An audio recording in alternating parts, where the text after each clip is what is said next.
Hey there, Squirrel Army. I want to talk about Aurelia, the law above. You can join the Squirrel Army by subscribing. Alright, so Aurelia, the newest of the Aurelias. I don't know how many more Aurelias we're going to get. Maybe we'll get a few more, who knows. But this Aurelia, 5 mana, 4/4 flyer, flying, vigilance, and haste.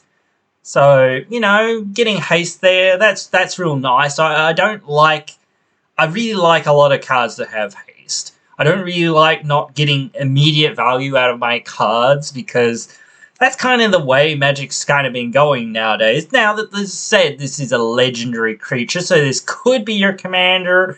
I guess I'm more looking at it in the 99 of a deck right now, but obviously if you want to build this, you can build it any number of ways. Obviously, you can just build Angel Table and see how it goes. I don't know. But still, you can do a whole lot with this.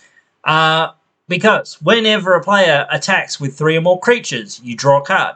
Okay, so first thing is that these triggers, and this other trigger that I'll talk about in just a second, don't just apply to you.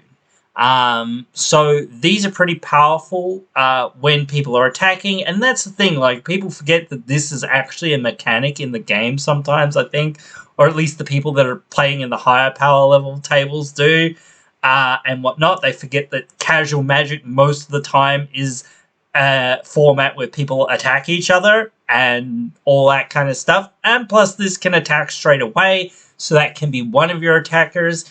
And it does help you when other people are attacking. It doesn't matter if they're attacking you or attacking Steve or attacking whoever.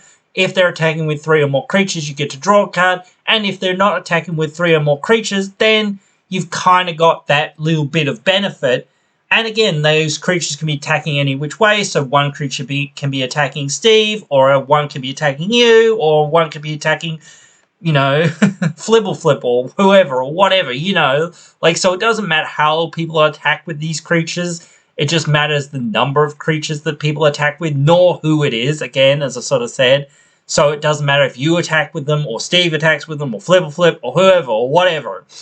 So, yeah, that's real good. Draw a card, that's okay. Obviously, this goes in, like, a lot of, like, if you're an attack deck and you doing that kind of thing, doubling up your attacks, like Ishin, obviously, that sort of stuff.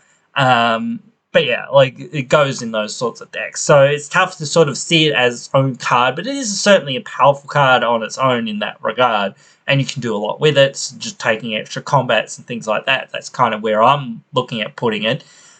When a player attacks with 5 or more creatures, Aurelia lightning helixes people, actually lightning helixes each opponent, effectively lightning helixes each opponent. So it deals 3 damage to each of your opponents, and then you gain just 3 life. So you only gain 1 life from each opponent instead of gaining 3 life, which you would normally do. But whatever, that's fine. Like, I don't care that we're, like, lightning helix, sort of like pseudo lightning helixing people. It's not the best trigger, it's not the worst trigger. You're more interested in the card draw effect trigger, obviously, because cards are king, or one of the king things that are in this game. You need cards and mana to really, win these sorts of games. And Boros card draw has been very lacking, at least very good card draw. Yes, it is on when you have to attack, so you have to have other things to attack with to really take the most advantage of it. But again, it's like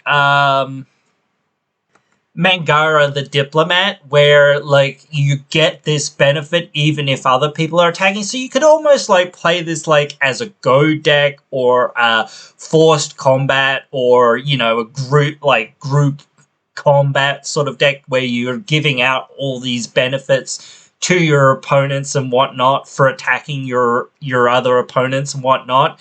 And you're just sitting there accumulating value until you can sort of storm off and just kill everyone with all your stuff and whatnot. So there's lots of fun ways to kind of build around it, and I'm just like, happy with this card and thinking, I want to put it in a few decks. And I just kind of wanted to talk about it for a bit and share my thoughts on it with you guys. I know it's been out. It's actually been revealed for quite a while now, but whatever. It is what it is sometimes. We've got to do these things when we get the time and at our own pace. So it's happening here and now. So this is where we're at with it. So, yeah, but that's one of those things. This is what we've done and this is what we've got. And this is my thoughts on it. And you can let me know your thoughts. Write them down there in the comments below. I think it's a pretty decent card. And yeah, as I said, I think I want to add it to a deck because I've got a good space for it. And that, so yeah, I'll be looking to add it to some decks. Will you be looking to add it to some decks? As I say, you can let me know all your thoughts down there in the comments below. I hope you've enjoyed it one way or another. And I hope you'll join me again in another one.